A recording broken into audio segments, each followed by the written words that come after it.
Before we get into this one, quick question. Have you ever been in the woods and felt something watching you? Not an animal, not another hiker, something that made the hair on your arms stand up for no reason you could explain. Drop it in the comments, and if you're new here, subscribe now, because this one goes places I wasn't expecting. A former backcountry ranger in the Great Smoky Mountains reached out to me after I posted about unexplained SAR cases. He said he had 5 calls that never made it into any official report the way they actually happened. 5 calls that changed how he understands those mountains. I'll let him tell it. My name is Marcus Hood. I spent 7 years as a backcountry ranger in Great Smoky Mountains National Park, from the spring of 2009 to the fall of 2016. In that time, I responded to somewhere north of 300 search and rescue calls. Lost hikers, injured hikers, heart attacks on the trail, hypothermia, falls, snake bites, lightning strikes. The kind of emergencies that happen when 500,000 acres of wilderness meet 12 million visitors a year. Most of those calls I handled and forgot. You have to. The human brain isn't built to carry 300 emergencies at equal weight. It triages, it files things away, it lets you sleep. But 5 of those calls, 5 out of 300, my brain refused to file. They're still sitting on the desk, wide open. 7 years after I turned in my badge, I dream about them. Not every night, but enough. I need to be clear about something before I start. I'm not a superstitious person. I grew up in Maryville, Tennessee, 20 minutes from the park boundary. I spent my childhood in those mountains. I got my degree in forestry from the University of Tennessee. I went through federal law enforcement training at FLETC in Glencoe, Georgia. I am trained to observe, document, and report.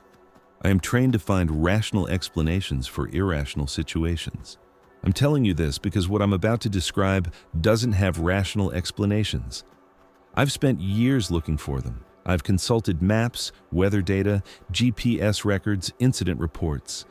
I've talked to biologists, geologists, and one very patient psychologist who specializes in trauma processing for first responders. None of them could make these 5 calls make sense. So here they are, the 5 search and rescue calls that still haunt me from Great Smoky Mountains National Park.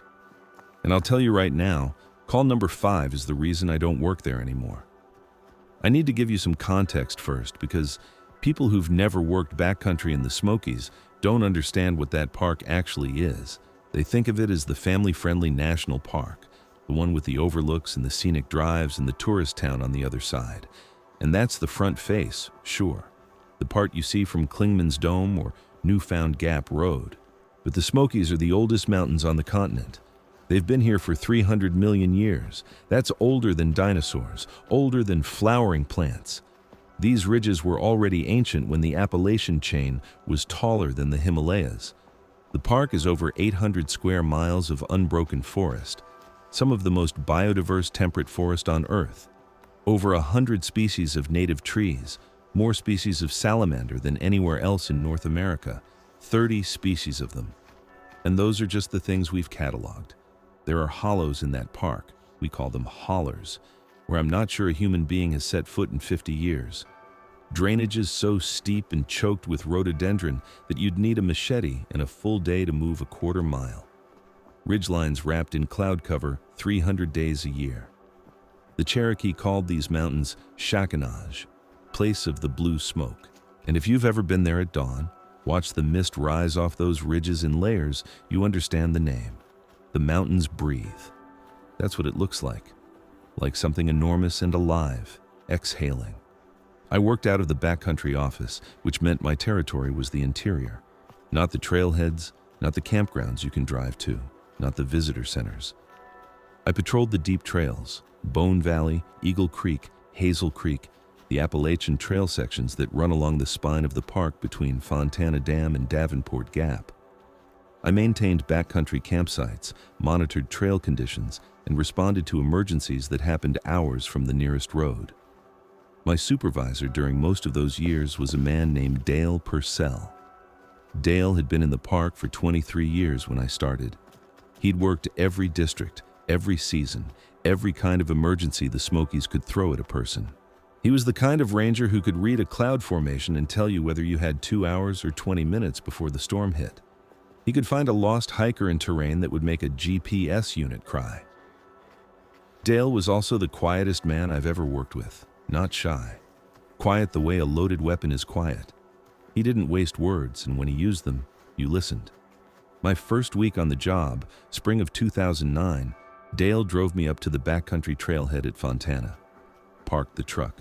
Sat there for a minute with the engine off, looking at the tree line. Then he said something I didn't understand at the time.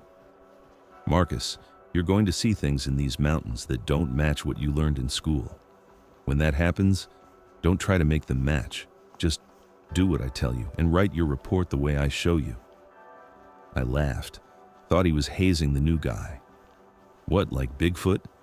Dale didn't laugh.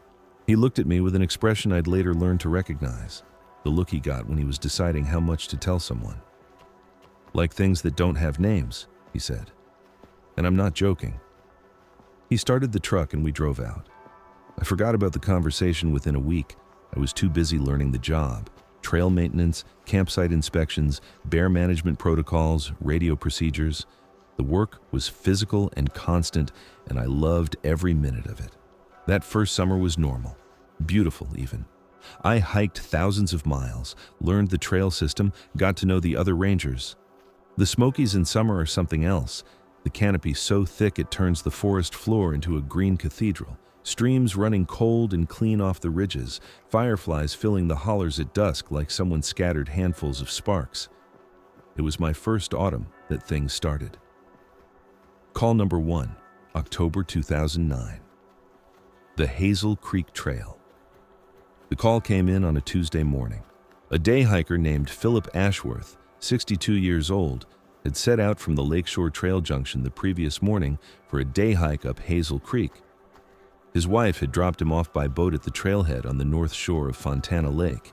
He was supposed to hike up to the old Calhoun House ruins, eat lunch, turn around, and meet her at the boat landing by 4 o'clock. He never showed. His wife waited until dark, then flagged down another boater who radioed the park. By the time the call reached our office, Philip Ashworth had been overdue for approximately 14 hours. Now, I want to explain something about Hazel Creek because the trail matters here. Hazel Creek is one of the most popular backcountry trails in the park, but that word, popular, is relative. On a weekday in October, you might see 2 or 3 other people in a full day of hiking. It follows an old logging road up a creek drainage. The trail is wide, well-maintained, clearly marked. It is, by backcountry standards, hard to get lost on. Philip Ashworth was an experienced hiker. His wife told us he'd been hiking southern Appalachian trails for 30 years. He was in good health. He was carrying a day pack with food, water, a rain jacket, and a headlamp. He knew the trail. Dale and I set out at first light Wednesday morning, took the boat across Fontana and started up Hazel Creek from the trailhead. Standard hasty search protocol, move fast along the most likely route, calling the subject's name, checking trail junctions and potential injury sites. The morning was overcast, temperature in the mid-40s. The creek was running high from recent rain, and the sound of it filled the drainage, that constant white noise that makes it hard to hear anything more than 50 feet away. The leaves had just peaked. The forest was orange and red and gold, and under other circumstances, it would have been one of the most beautiful hikes of my life. We found Philip Ashworth's day pack at mile marker 4.2, sitting upright in the middle of the trail. Not tossed aside, not dropped. Sitting upright, perfectly centered on the path, with the zippers closed and the straps adjusted as if someone had carefully placed it there. His lunch was inside, uneaten. His water bottle was full. His headlamp was still in the side pocket. Dale knelt next to the pack and didn't touch it. He studied it for a long time. Then he looked up the trail, and he looked at the tree line on both sides, and he said, "Stay on the trail." I thought he meant while he investigated. "You want me to wait here?" "I mean for the rest of this search. Stay on the trail. Don't step off it for any reason." Something in his voice made me not ask why. We continued up the trail, calling Philip's name. My voice echoed off the drainage walls and came back to me changed, the way sound does in the mountains, arriving from directions it shouldn't, delayed by distances that don't match the geography. At mile 5, Dale stopped. He was looking at the ground. I looked where he was looking and saw boot prints, hiking boot treads, fresh in the damp soil of the trail. They matched the size and pattern of the boots Philip's wife had described. The prints walked off the trail to the right into the rhododendron thicket that bordered the creek. Dale crouched and studied them. I started to step toward the tree line and Dale put his hand on my chest, not gentle, firm. What did I say? Stay on the trail. What do you see? I looked at the boot prints again. They left the trail and walked into the rhododendron. The first few prints were clear in the soft ground. After about 8 feet, the undergrowth swallowed them. Prints going off trail, into the rhododendron. What don't you see? I looked again. It took me a minute. There were no prints coming back. He walked in and didn't walk out, I said. Dale nodded. And? I looked harder. The rhododendron along Hazel Creek grows thick enough to stop a person. I'm talking about a wall of interlocking branches, some of them as thick as your forearm, woven together so tight that light barely gets through. You don't walk through Smoky's rhododendron, you crawl under it, or you climb over it, or you go around it, and either way, it leaves marks, broken branches, disturbed leaves, trampled ground. The rhododendron where the boot prints led was undisturbed, every branch intact, every leaf in place, as if Philip Ashworth had walked 8 feet into a solid wall of vegetation and simply ceased to exist. I don't understand, I said. No, Dale said, you don't. He radioed for a full search team. We spent 3 days in that drainage. 12 rangers, 2 dog teams, a helicopter with thermal imaging. We searched every square foot of navigable terrain within a 2-mile radius of that day pack. We found nothing, no clothing, no tracks beyond those 8 feet, no sign of animal activity, no drag marks, no blood, no evidence of a fall or a water crossing gone wrong. The dogs hit on the day pack and followed the boot prints to the edge of the rhododendron. At the point where the prints ended, both dogs sat down and refused to move forward. The lead dog handler, a woman named Karen who'd been working SAR dogs for 15 years, told me she'd never seen her dogs do that. They don't refuse, she said. They get confused sometimes, lose the scent, cast around, but they don't refuse. Max sat down and looked at me like I'd asked him to walk into traffic. Philip Ashworth was never found. His case is still listed as an open missing persons investigation. The official report lists the probable cause as undetermined, possible fall into creek with body carried downstream. That's not what happened. Hazel Creek at that point is 18 inches deep and runs over a rocky bed. You can see the bottom. We checked every inch of it. I asked Dale about it that night back at the office. He was filling out paperwork, his reading glasses low on his nose, a cup of coffee going cold beside him. Where did he go? Dale took off his glasses, rubbed his eyes. I've been doing this 23 years, he said. I've seen this 4 times now. Same thing. Pack on the trail, prints leading into vegetation, no prints coming back, no damage to the vegetation. Dogs won't track past a certain point. 4 times in 23 years? 4 that I personally responded to. There are more in the records if you know where to look. So where do they go? Dale put his glasses back on, picked up his pen. Write it up the way I showed you, he said. Creek with body carried downstream. I wrote it up the way he showed me. I went home that night and sat in my apartment and stared at the wall for a long time. Then I pulled out a notebook and wrote down everything I could remember. The pack, the prints, the undisturbed rhododendron, the dogs. That notebook would get a lot of use over the next 7 years. Call number 2, August 2011, the Appalachian Trail near Peck's Corner. By the summer of 2011, I'd been in the park for 2 years. I'd settled into the work. I'd mostly stopped thinking about Philip Ashworth's day pack sitting perfectly centered on that trail. Mostly. The Smokies in August are hot and wet. Temperature in the 80s even at elevation. Humidity so thick you can feel it sitting on your skin. Afternoon thunderstorms rolling in almost every day like clockwork. The trail shelters along the AT fill up with through hikers, and the backcountry campsites are busy with people trying to escape the tourist chaos on the Tennessee side. The call came at 9:47 p.m. on a Saturday. A through hiker at Peck's Corner Shelter had activated his personal locator beacon. When we raised him on the emergency frequency, he was hysterical. His name was Trevor Gaines, 28 years old, hiking from Georgia to Maine. He'd been on trail for 4 months and had logged over 200 miles in the Smokies alone over multiple trips. This was not someone who spooked easily. Trevor was difficult to understand on the radio. He was crying and talking fast, and the signal was cutting in and out, the way it does when cloud cover sits on the ridgeline. What I could piece together was this: something had come to the shelter. Something had stood outside the shelter in the dark and spoken to him. Now, the Peck's Corner Shelter is a stone and wood structure on the Appalachian Trail at about 5,200 feet elevation. It sits in a small clearing on the ridgeline with dense spruce fir forest on all sides. The shelter is open on one side, a standard 3-walled AT design with a chain link front to keep bears out.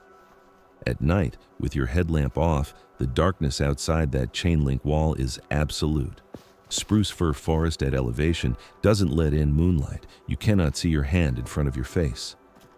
Trevor said he'd been alone in the shelter. It was late in the season for that section, and no other hikers had signed in. He'd eaten dinner, hung his food bag on the bear cables, and gotten into his sleeping bag around 9 o'clock. At approximately 9:30, he heard footsteps outside the shelter, someone walking in the clearing. He called out, standard trail etiquette, "Hey, you need a spot, there's room." The footsteps stopped, then a voice answered, "A day." Trevor said it was a woman's voice, clear and close, as if she were standing just outside the chain link, maybe 4 or 5 feet from where he was lying. She said his name. Trevor? Trevor Gaines? He hadn't told anyone on trail his last name. Through hikers use trail names. His was Postman. He'd been postman for 4 months. The last person who'd called him Trevor Gaines was his mother on a phone call 3 weeks earlier. He turned on his headlamp and pointed it at the chain link wall. There was nobody there. The clearing was empty. The trees were still. His headlamp beam reached maybe 30 feet into the spruce fir and showed nothing but trunks and fog. He called out again. No response. He turned off his headlamp and lay still, listening. His heart was hammering. He told me later that every rational part of his brain was running through explanations. Another hiker messing with him, a dream he hadn't fully woken from, sound carrying weird in the mountains. Then the voice spoke again. Same position, same distance, same clarity. Just outside the chain link. "Trevor, I need help. I'm lost. Can you come out?" He said the voice was pleasant, conversational, like someone asking for directions in a grocery store parking lot. And that was what scared him the most. There was nothing threatening about the voice. It was patient and calm, and it knew his full name, and it was coming from a spot where no one was standing. He hit his PLB. Dale and I reached Peck's Corner at 1:15 a.m. It's a hard climb from the nearest trailhead, and we pushed it fast, headlamps cutting through the fog that had settled on the ridgeline like wet cotton. The temperature had dropped into the 50s, and everything was dripping. The trees, the trail, the rhododendron, our jackets. We found Trevor sitting in the corner of the shelter with his headlamp on, his knife in one hand, and his eyes wide open. He hadn't moved in over 3 hours. Dale checked the perimeter while I talked to Trevor. Got him water, got him breathing normally, got him to tell me the whole thing from the beginning. He was coherent, but shaking in a way that wasn't from the cold. "It came back," he said. "After I activated the beacon, it came back 2 more times." "Same voice?" "Same voice, same spot, but the 3rd time it said something different." "What did it say?" Trevor looked at me. He had the look of someone whose understanding of the world had been rearranged in the last 4 hours and hadn't settled yet. It said, "Trevor, your mom wants you to come home. She's worried about you." My mom died in April, on trail. I got the call at a hostel in Virginia. I almost quit. I kept going because she told me to finish. Before she told me to finish the trail. He was crying again, not sobbing. Just tears running down his face while he talked, like his body was doing one thing and his voice was doing another. "Nobody on trail knows my mom is dead," he said. "Nobody. I didn't tell anyone." "How did it know that?" How did it know my name, and how did it know about my mom? Dale came back from his perimeter check. He caught my eye and shook his head slightly. Nothing out there. We stayed with Trevor until dawn. I sat with him in the shelter while Dale posted up outside, sitting on a rock with his flashlight off, watching the tree line. I asked Dale later why he'd sat in the dark. "Because the light blinds you," he said. "You can't see what's past it. If you sit in the dark long enough, your eyes adjust." "Did you see anything?" He was quiet for a few seconds. "I saw the fog move." The fog moved. In one spot, about 40 feet from the shelter, the fog was still everywhere else. In that one spot, it moved, like something was standing in it, displacing it. For how long? About 20 minutes, then it stopped. We hiked Trevor out at first light. He caught a shuttle to Gatlinburg, and I never heard from him again. I don't know if he finished his through hike. I hope he did. His mother wanted him to. I wrote up the incident report. Probable cause: auditory hallucination consistent with fatigue and isolation. Dale signed off on it without comment. That night I opened my notebook and wrote everything down. The voice that knew Trevor's full name. The voice that knew about his dead mother. The fog that moved in one spot while everything else was still. I also wrote down a question that I couldn't stop turning over. How long had it been listening to him before it spoke? Because here's the thing about the Appalachian Trail through the Smokies. It's 71 miles of ridgeline. Trevor had been hiking it for days. He'd been talking to himself the way through hikers do. Talking to the trail, talking to his dead mother, maybe saying her name out loud, maybe saying things he'd never say to another person because he thought he was alone. He thought the forest was empty. I don't think it was. After the Peck's Corner call, something shifted in how Dale treated me. Not dramatically. He wasn't the type for dramatic shifts, but he started talking more on our patrols.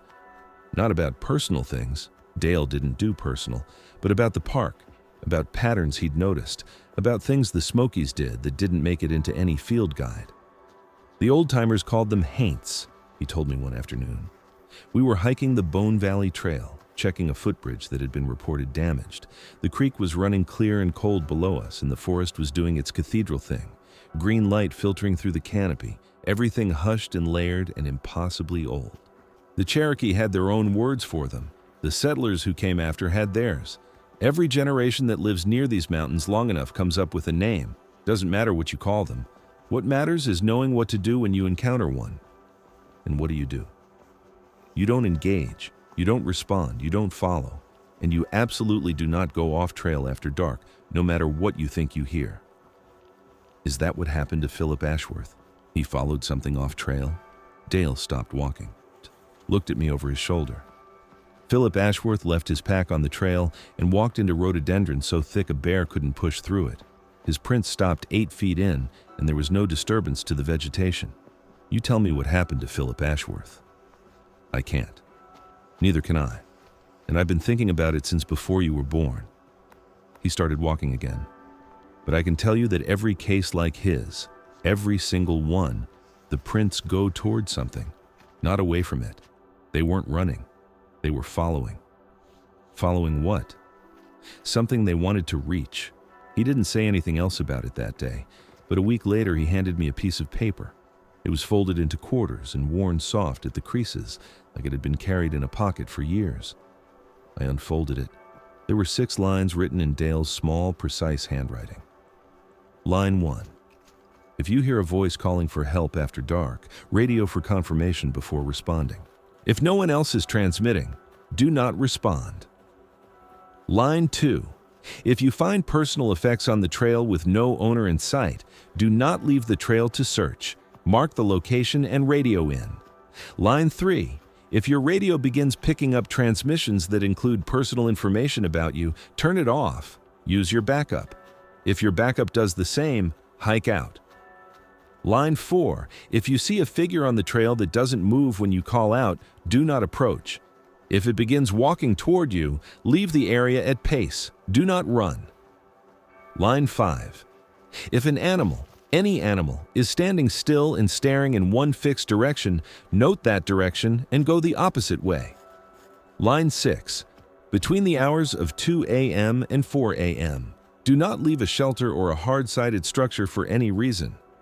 I read the list twice, then I looked at Dale. This isn't in any manual. No. Where did it come from? Experience. Mine. The ranger before me.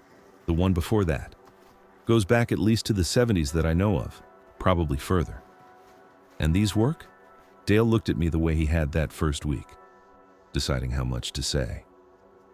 The people who follow them come home, he said.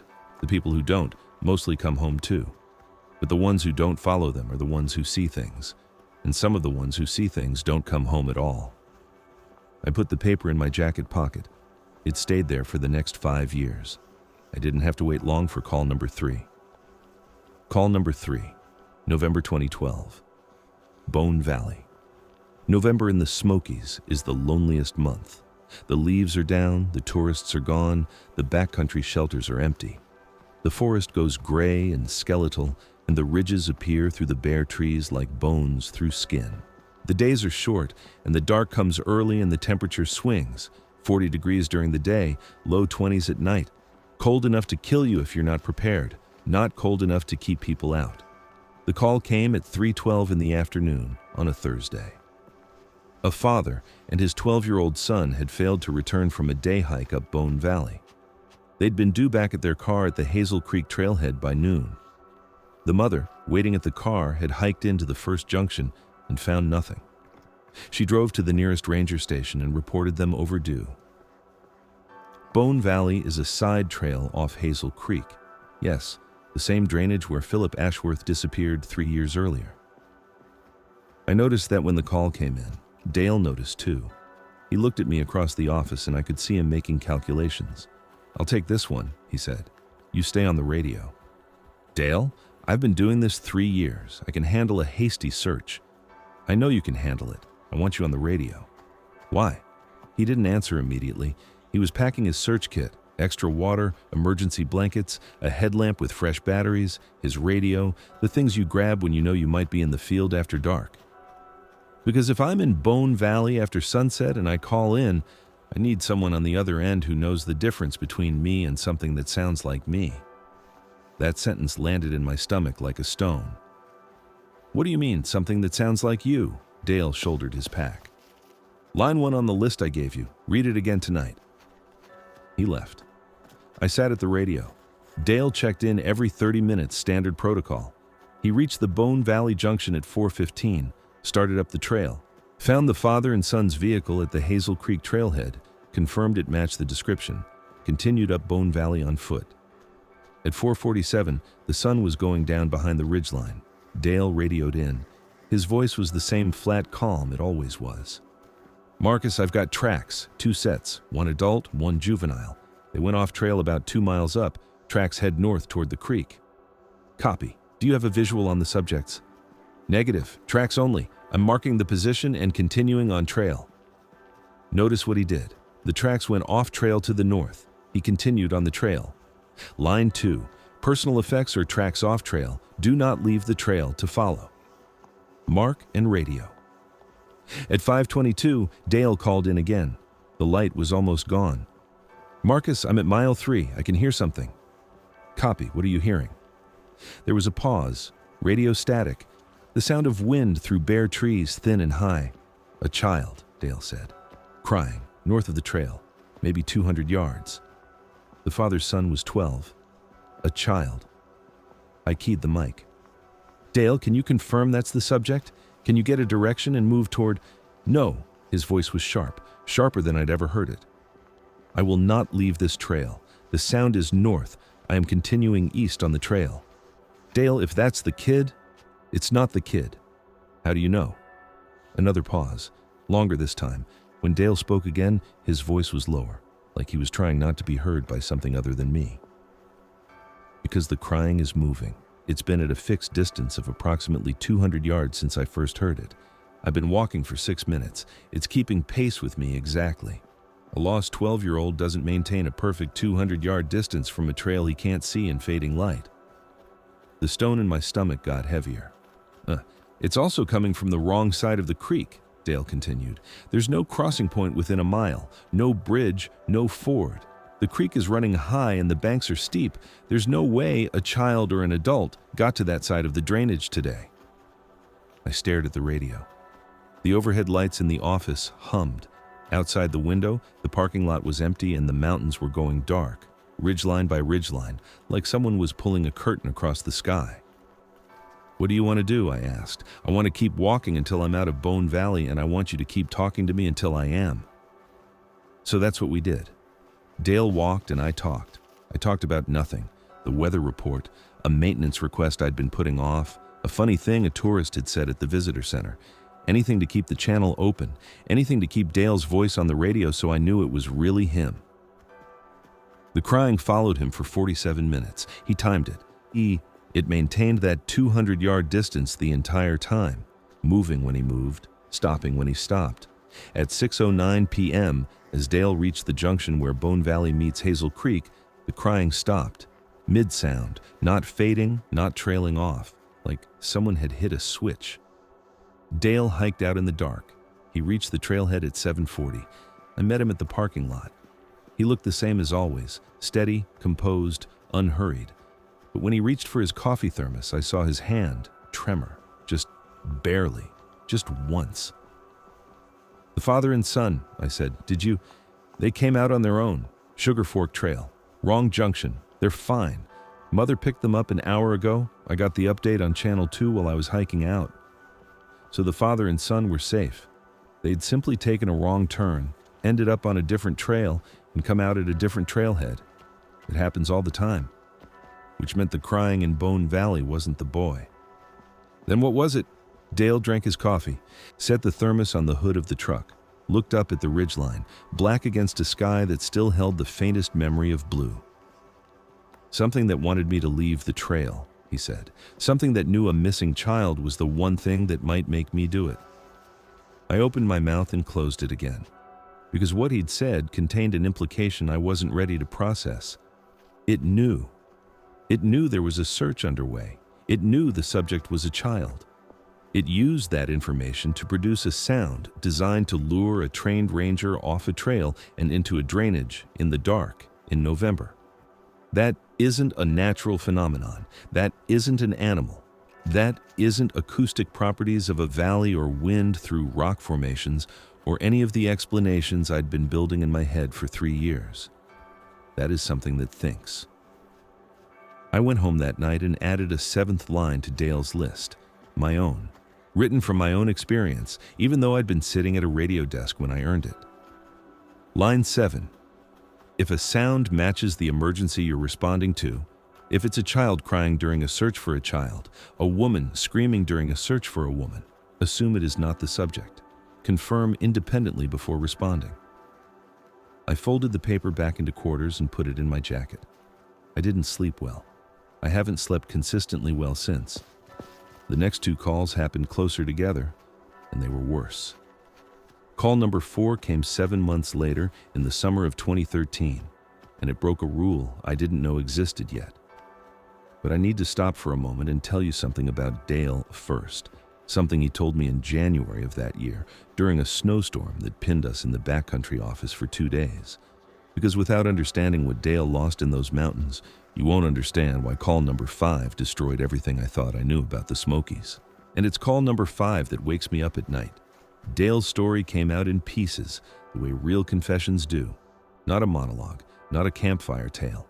Just a man sitting across from me in a snowbound office, drinking bourbon he kept in the bottom drawer of his filing cabinet, watching the white pour down outside the windows like the mountains were trying to bury us. His wife's name was Connie. They'd been married 11 years when it happened. She wasn't a ranger, but she loved the park the way people who grow up near it do.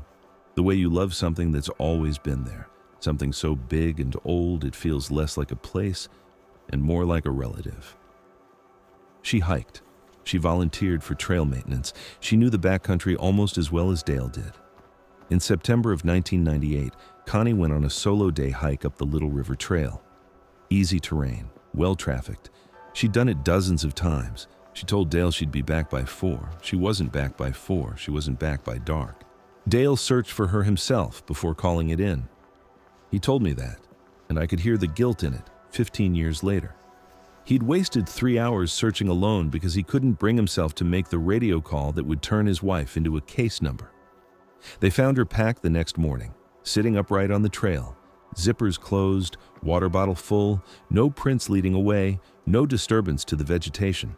Dogs tracked to the pack and refused to go further. Dale was looking at his bourbon when he told me that part. He hadn't taken a sip in several minutes. The glass was just something for his hands to hold. Same as Ashworth, I said. Same as all of them. Same as the ones before Ashworth and the ones that'll come after. Dale, I'm sorry. I know it. He took a breath. I stayed because of her. That's the thing people wouldn't understand. Everyone thinks I should have left, transferred out, gone somewhere the mountains don't do what these mountains do. But Connie is in there somewhere, in those trees, in that fog, in whatever place those people go when the trail takes them. And as long as I'm here, I'm the closest thing to her that still exists in this world. He finished his bourbon, poured another inch, didn't drink it. That's why I follow the rules, Marcus. Not because I'm afraid of what's in those mountains, because I'm afraid that if I don't follow them, I'll end up wherever Connie is, and then there won't be anyone left who remembers what she looked like when she laughed. I didn't say anything. There was nothing to say. The snow kept falling and the office ticked and hummed around us, and Dale Purcell sat across from me carrying a weight I couldn't imagine, and I understood, for the first time, fully, why he'd given me that piece of paper. He wasn't training me to survive. He was training me to replace him. Call number 4, July 2013, Eagle Creek Trail, summer. The park at its most alive. Everything green and growing and loud with insects and birdsong, the creeks fat and warm, the trails busy with families and through hikers and church groups doing overnight trips. The kind of season that makes you forget what November sounds like. The call was a solo female hiker, 24 years old, name of Rachel Diaz. She'd set out on a 2-night backpacking trip on the Eagle Creek Trail, a long out and back that runs up a drainage on the south side of the park. She'd checked in at the Backcountry permit office, filed her itinerary, and hiked in on a Friday morning. She was due out Sunday afternoon. When she didn't appear, her emergency contact, her sister in Asheville, called the park. I responded with a seasonal ranger named Kyle Breeden. Kyle was 23, second season, strong hiker, good kid, enthusiastic in the way you are before the park teaches you otherwise. We hiked in Monday morning. It was hot. The kind of Smoky's heat that feels personal, like the humidity has your specific address. We were sweating through our shirts within an hour. We found Rachel's tent at the designated campsite, 6 miles in. It was set up properly, rain fly on, stakes in, food bag hung on the bear cables. Her sleeping bag was inside, unrolled. Her stove was set up outside with a pot of water that had evaporated down to mineral residue. Her boots were inside the tent, next to her sleeping bag. Her boots were inside the tent. She'd left her campsite barefoot. Kyle started to walk the perimeter, looking for tracks. I grabbed his arm. Stay in the campsite. Marcus, we need to establish a direction of travel. Stay in the campsite. Radio Dale. I was already looking at the tree line. Eagle Creek at that point runs through old-growth forest, tulip poplars and hemlocks so big 3 people couldn't link arms around them. The canopy was a solid ceiling 100 feet up. The undergrowth was sparse, ferns mostly, and moss on the rocks along the creek. You could see maybe 50 yards into the trees before the trunks and the green swallowed everything. I saw her. She was standing in the trees about 40 yards from the campsite, barefoot, wearing what matched the description her sister had given, dark shorts, light blue t-shirt. She was standing with her back to us, facing deeper into the forest, perfectly still. Rachel, I called. Rachel Diaz, we're park rangers. Are you okay? She didn't move, didn't turn, didn't flinch at the sound of her name. Kyle saw her too. He took a step toward the tree line. I caught him again. Kyle, line 4. What? If you see a figure on the trail that doesn't move when you call out, do not approach. She's not on the trail. She's in the woods and she might be hurt. Does she look hurt? Kyle looked. Rachel Diaz, or whatever was standing in those trees, was upright, balanced, still as a fence post. No visible injury, no awkward posture suggesting a fall or a sprain. She was simply standing in the forest, facing away from us, and she was not responding to 2 people shouting her name from 40 yards away. Something's wrong with her, Kyle said. Maybe she's in shock. Maybe she's hypothermic. It's 86 degrees. Then maybe she's... He stopped, because the figure had started to move. It didn't turn around. It walked forward, deeper into the forest, still facing away from us. The movement was smooth. Too smooth. People walking barefoot on a forest floor covered in rocks and roots and fallen branches do not move smoothly. They pick their way. They hesitate. They look down. This figure glided. That's the only word. Like the ground wasn't offering any resistance, it moved about 20 feet deeper into the trees and stopped again. Same posture. Same stillness. It wants us to follow, I said. Kyle looked at me. That's a person, Marcus. Maybe. We can't just... She's right there. If that's Rachel Diaz, she needs help. Radio Dale, right now, Kyle radioed. Dale answered within 10 seconds. I told him what we were seeing. There was a pause, 3 seconds, 4, and then Dale's voice came through, stripped of everything except instruction. Do not approach the figure. Do not leave the campsite. If it moves toward you, hike out south on the trail. Do not run. I'm coming to you. Kyle stared at the radio like it had betrayed him. He's not even here. He can't see what we're seeing. That's a woman in the woods who needs... Kyle, I put my hand on his shoulder. I know what it looks like. I need you to trust me. We waited. The figure stood in the trees for another 12 minutes. I timed it on my watch. It didn't shift its weight, didn't sway, didn't adjust its footing. 12 minutes of perfect, absolute stillness. Then it took another step forward, one single step, and the shadows between the hemlocks swallowed it like water closing over a stone. Kyle sat down on a log. His hands were shaking. What the hell was that? I don't know. Was that Rachel? I don't know. Rachel Diaz was found 2 days later by a dog team. She was alive. She was 3 miles off trail, barefoot, sitting at the base of a tulip poplar with her knees drawn to her chest. She was severely dehydrated, covered in scratches and insect bites, and she had no memory of leaving her campsite. None. The last thing she remembered was going to sleep Friday night. She woke up, her word, sitting at that tree, and it was Monday. 2 days, gone. Her feet were shredded from walking barefoot over rough terrain, but she had no memory of walking. In the hospital, after fluids and rest, she told the interviewing ranger one thing that didn't make it into the official report. She said that in the fragments, she could almost remember. Dreams, she called them, though she wasn't sure they were dreams. She had been following a woman through the forest. A woman who looked exactly like her, walking just ahead, always just ahead, and she couldn't stop following because the woman was going somewhere important, somewhere Rachel needed to be, and if she could just get a little closer, she would understand where. I wrote the report. Probable cause, acute dissociative episode, possibly triggered by dehydration and heat exposure. That's not what happened. I added an 8th line to my list that week. Line 8. If a missing subject is found alive with no memory of the intervening time, do not press for details. Document what they volunteer. Do not suggest explanations. Some memories are better left unrecovered.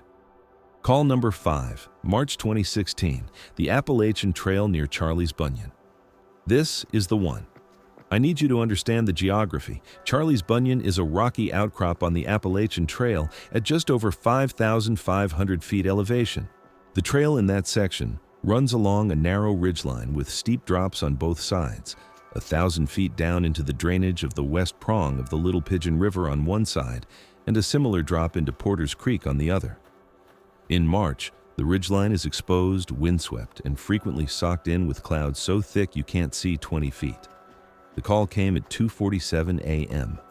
A ranger at the Icewater Spring Shelter, 2 miles east of Charlie's Bunyan, reported hearing a radio transmission on our frequency. The transmission was a voice, a woman's voice, calling my name. Marcus Hood. Marcus, can you hear me? I need you to come to the Bunyan. Marcus, please. The ranger at Icewater Spring was a seasonal named Tara Welch. She'd been in the park one season. She didn't know who was transmitting. She radioed the Backcountry office where I was working a late shift, alone.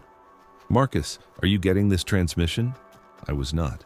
My radio was silent. Whatever Tara was hearing on her radio, it wasn't coming through on mine. Negative, Tara, I'm not hearing anything. What exactly are you receiving? A woman's voice. She's asking for you by name. She says she needs you at Charlie's Bunyan. A pause. Marcus, she sounds scared. Line 1. If you hear a voice calling for help, radio for confirmation before responding. If no one else is transmitting, do not respond. Tara, nobody else is transmitting. I need you to... Marcus, she just said something else. She said to tell you that your mother's porch light is on. The air went out of my lungs. My mother died in 2014, 2 years before this call. She lived in Maryville, in the house I grew up in, and she always left the porch light on when I was working late in the park. It was our thing. When I'd drive home at midnight or 1 or 2 in the morning, exhausted and trail dirty, I'd come around the bend on her street and see that porch light burning and know she'd waited up. After she died, I used to drive past the house sometimes. The porch light was always off. The new owners didn't use it, and every time I saw it dark, it felt like a door closing. Nobody knew about the porch light. It wasn't in any report, any file, any conversation I'd ever had with a colleague. It was between me and my mother, and it was private and it was sacred, and something on that ridgeline knew about it. I keyed the mic. My hand was steady. My voice was not. Tara, turn your radio off. What? Turn your radio off. Use your backup channel. Do not respond to that voice. Do not acknowledge it. And do not leave the shelter. Marcus, what's happening? Turn your radio off. That's an order. Line 3. If your radio begins picking up transmissions that include personal information about you, turn it off. Tara switched channels. I sat in the office and listened to the silence on the main frequency. My mother's porch light. My mother's goddamn porch light. I wanted to go. I want you to understand that. Every cell in my body wanted to grab my pack and hike to Charlie's Bunyan in the dark, in March, alone, because some part of me, the part that still drives past my mother's house, the part that still looks for the light, that part believed that if I went, I'd find something, an answer, a connection, something that would make the light come back on. And that's exactly what it wanted. I called Dale. It was 3 in the morning and he answered on the second ring, because Dale Purcell has not slept through a full night since 1998. It used my mother, I told him. Silence on the line. Then, stay where you are. I know. Marcus, stay where you are. I know, Dale. I'm not going. Okay. I could hear him breathing. Okay, it's learning. It didn't used to do this. The radio transmissions, that's new, or new to us. It knew about the porch light. Dale, how does it know about the porch light? The same way it knew Trevor Gaines's mother was dead. The same way it knew there was a child missing in Bone Valley. His voice was heavy. It listens, Marcus. It's always listening. And it remembers everything. I sat in that office until dawn. The transmission never came through on my radio. Whatever was broadcasting, it was targeting Tara's position, the one closest to the ridgeline, the one most likely to relay the message to me and bring me out. It had used a junior ranger as a relay. It had known she would call me. It had planned 2 moves ahead. In the morning, I hiked to Charlie's Bunyan. I don't know why. Stubbornness, maybe. The need to look at the place in daylight and prove to myself it was just rock and wind and rhododendron. The bunyan was empty. Fog sat on the ridgeline like gauze. The wind was bitter. I stood on the exposed rock and looked out at the layered ridges disappearing into blue haze. And I thought about my mother. And I thought about Connie Purcell and Philip Ashworth and Trevor Gaines's mother and Rachel Diaz walking barefoot through old-growth forest, following something that wore her own face. I thought about something that listens to every word spoken on every trail in 800 square miles of ancient forest. Something that catalogs grief the way a predator catalogs feeding patterns. Something patient enough to wait years, for the right moment to use what it's learned. I handed in my resignation that April. Dale didn't try to talk me out of it. He shook my hand at the trailhead where he'd first told me I'd see things that didn't have names, and he said, "You lasted longer than most." "Are you staying?" I asked. "Connie's still in there." "Dale, I know." He looked at the mountains. "I know. I've been out of the park for 7 years now. I work for a private land trust in Knoxville. I sit at a desk. I go home at 5. I sleep in a house with double-locked doors and a porch light that I leave on all night, every night, because I can't stop. I still have the list. It's up to 11 lines now. I added the last 3 after conversations with Dale, who calls me every few months. He's still there. 61 years old, 29 years in the park. He sounds tired in a way that sleep can't fix, but he sounds alive. And in this context, alive is the victory condition. The Smokies are still the most visited national park in the country. 12 million people a year walk those trails, camp in those shelters, take pictures from those overlooks. Almost all of them come home safe and happy and full of stories about bears and fireflies and sunsets. Almost all of them. The park still has disappearances that don't make sense. Packs found on trails, prints that lead nowhere, dogs that won't track past a certain point. The numbers are small, 2, maybe 3 a decade that fit the pattern. Small enough to ignore, small enough to file under undetermined and move on. But the pattern is there, and the territory is growing. Dale told me last year that he started finding anomalies closer to the trailheads than he used to. Sounds in drainages that were quiet 10 years ago. A figure reported on a trail section that's only a mile from the road. Whatever it is, it's not retreating. It's patient, and it's spreading, a quarter mile at a time, toward the places where 12 million people a year walk without knowing what walks beside them. I'm telling you this because someone should know. Not the official version, not undetermined possible fall into creek. The real version. The version that Dale carries in his jacket pocket and I carry in my notebook, and a handful of other rangers carry in their heads. Unspoken, because no official report has a checkbox for something in the mountains that thinks and remembers and waits. If you're planning to hike the Smokies, and you should because they're beautiful, because they're ancient, because standing on those ridges at dawn is one of the few things in this life that makes you feel appropriately small, then hike them. Enjoy them. Take your pictures, watch the fireflies, but stay on the trail, especially after dark. And if you hear someone calling your name from the trees, someone who knows things they shouldn't know, someone whose voice sounds like a person you loved and lost, keep walking. It's not them. And wherever it wants to take you, you don't come back.